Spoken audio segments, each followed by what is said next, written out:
Hello, my name is Don and welcome to the channel. In today's video, we're going to take a look at this Vector Continental 5-30x56 first focal plane 34mm scope, so stay tuned.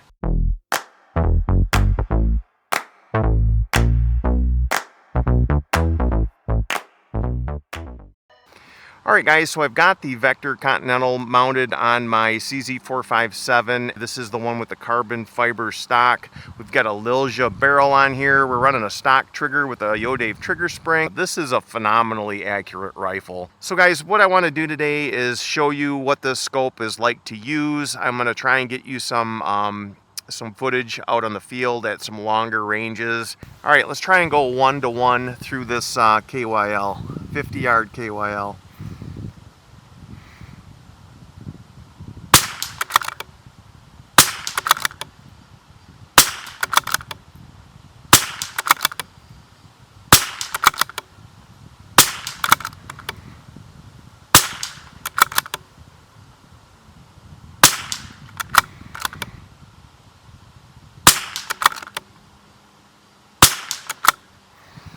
That runs really good. You know what, that Ely contact, although it's not, it's shooting one shot on top of the other here at 50, it's still good enough to run 1-to-1 on a 50-yard KYL, so that's decent enough. Guys, when I'm looking through this, I am seeing a very nice image. I've got a very good looking reticle here. The image is nice and sharp. All the targets, everything is nice and super sharp, especially at 16 power. So guys, when I am looking through this the scope, I'm seeing a very nice bright image. Everything is really nice. I'm able to parallax this thing down to the finest detail. Yeah,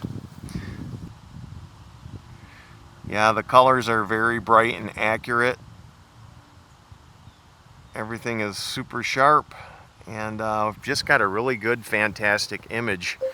Guys, for the rest of the video, this is how we're going to be doing the filming. I've taken the scope off of the rifle, and we're going to be filming across the field. We're going to be doing some filming across a highway. I just want you to know there is no rifle anywhere near this jig while I'm doing this filming. So I don't want anybody complaining that I'm pointing a rifle at the back of somebody's house or across the highway. I'm doing no such thing. Alright guys, one of the things that I always look for in a competition scope is depth of field.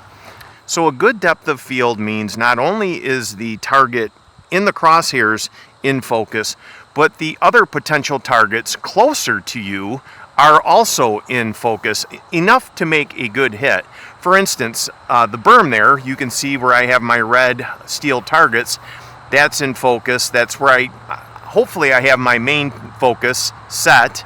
And then that tree to the left there, that is actually in focus as well. The tree to the right here, that's only like 10 yards away. That's even in focus enough where I could, if there were something on that, I could hit it. So a good depth of field is very important on a competition scope. All right, guys, that house right there is 850 yards away. We are on 5 power. Let's see if I can fix that parallax. All right, let's zoom in a little bit here.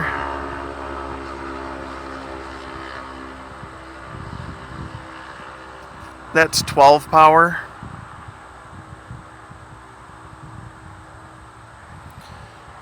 That's 24 power. So I think that detail is pretty damn good for 850 yards. We're on 24 power. Let's zoom it right into 30. So that's 30 power at 850 yards away. Here we go on the 100-yard KYL. I hope people understand that the image that I'm showing you here on video is nowhere near what you're actually seeing through the scope.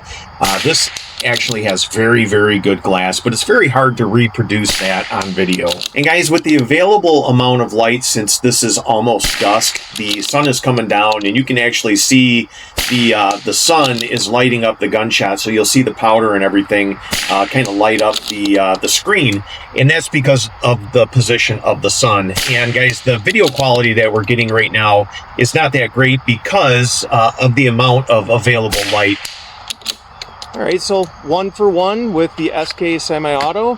I'm not going to complain about that. Is this the best group shooting ammunition in the world? No, but when you're doing something like this, you really can't ask for more. Let's see if we can hit that a few more times.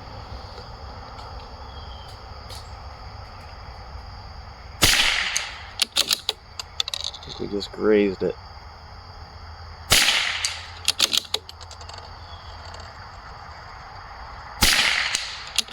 So guys, we went 1 for 1. We did not miss at all. We're at 100 yards shooting a 50-yard KYL, so I think that's pretty dang good. Like I said, this is one of my more accurate, probably my most accurate 22. Yeah guys, this scope I like it. Everything is super smooth like it's supposed to be. It's got a really good reticle. It's got 2/10 subtensions. It's got 6 levels of brightness. That is 6, 5, 4, 3, 2, can't even see 2, and that's 1. Now guys, there is an off in between each setting. So guys, I want to go over some pros and cons with this rifle scope. Now let's do the pros first. I think the number one thing I really like about this is the glass. It's got the Schott HT glass. It's the same glass that they use in the Tractoric. And it has a phenomenal picture. Your image that you're seeing through this is very sharp, very true to life. The colors are very bright. It's really hard to beat for the price point.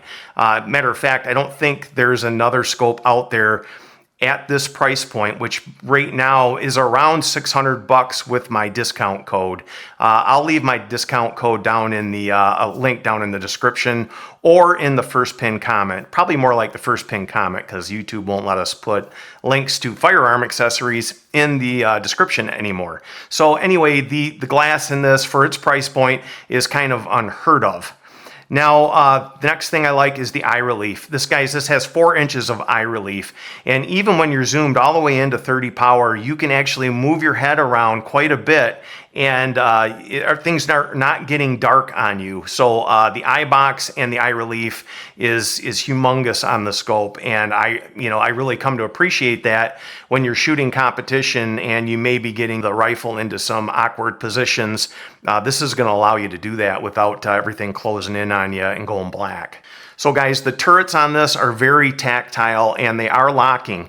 Now, with a locking turret, you will get a little bit of play in the turret, but it's not really in the turret. It's more of the mechanism that allows you to raise and lock it. That's where the play is coming from. The play is not coming from the adjustment turret itself.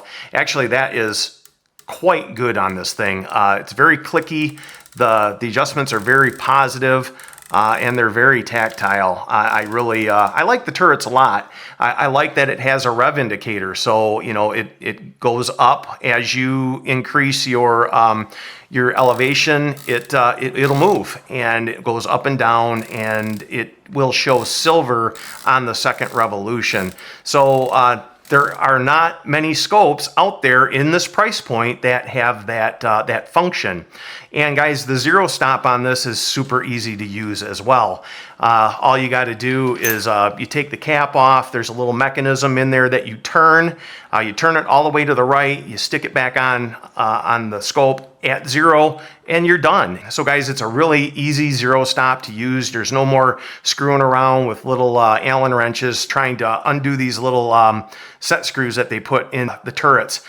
You don't have to mess with any of that. You just have one turret or one screw in the top that hold them on. You can use a coin to take them apart. It doesn't get much easier to make adjustments than how they've made it on this Continental scope. I've really come to appreciate these Continental scopes for all the features that they do have. Now, guys, when you get this, you're going to get a lot of stuff with it. You're going to get lens covers, not the kind that you really want. It's more of like a bikini cover. You do get a lens, a sunshade. You get a set of really nice rings. Now, I didn't use them on this because they're medium rings, and I needed more of a low ring for this setup. But yeah, I wouldn't hesitate to use the rings. I think the rings are very good quality. The only thing it doesn't come with that I wish manufacturers would take this to heart, give us a throw lever. You guys they offer a throw lever on their website for 18 bucks. This doesn't come with it. I would highly recommend that you get it because even though it's very grippy, it's still nice to have that lever to help you, throw that magnification range around a little bit easier. Most scopes offer them nowadays, and if you're not including it, you're just kind of ticking your customer off. So I would highly recommend to Vector to please include that in the box next time. They give you everything else. This comes with everything that you need to bolt this up to your rifle and start shooting, except for the throw lever and maybe some flip caps. But most of the time when they do offer flip caps, they're not of very good quality anyway. So I can live without the flip caps, but I would sure like a throw lever to be included in the purchase. So guys, the other nice thing about this scope, now some people might consider this a con, but it's a super lightweight optic. When you compare the Tractoric 4.5 to 30, that comes in at 41.5 ounces. Guys, this one only comes in at 28.6 ounces, so it's a super lightweight scope. It's 12.9 ounces less than the Tractoric. So if you're putting together a weight-conscious rifle, yet you still want the higher magnification, guys, you can't go wrong with the scope. Guys, the other nice thing about this is it parallaxes down to 10 yards. I think the Tractoric is 25 yards. So if you're putting this on an air gun or if you're putting this on a 22 and you shoot closer ranges, I don't really know anybody that really needs it to focus down to 10 yards, but this one does. So what I do find that really useful for is when I'm setting the level on my crosshairs inside, I'll set up a string down the hallway, and it's really nice when you get a scope that'll parallax down to 10 yards because I can actually parallax down to that string and then make sure that my reticle is level with the string. So I really like that factor. It's not a deal breaker to be at 25 yards, but it is nice to have one that goes down to 10. So guys, the Vector Continental, I've really come to appreciate these scopes. The only con that I could really come up with on this is the illumination. And most guys and most companies right now are going with a reticle where a lot of the holdovers and the windage is included in the illumination. This one only lights up the center of the reticle, which some guys might like that, some guys won't.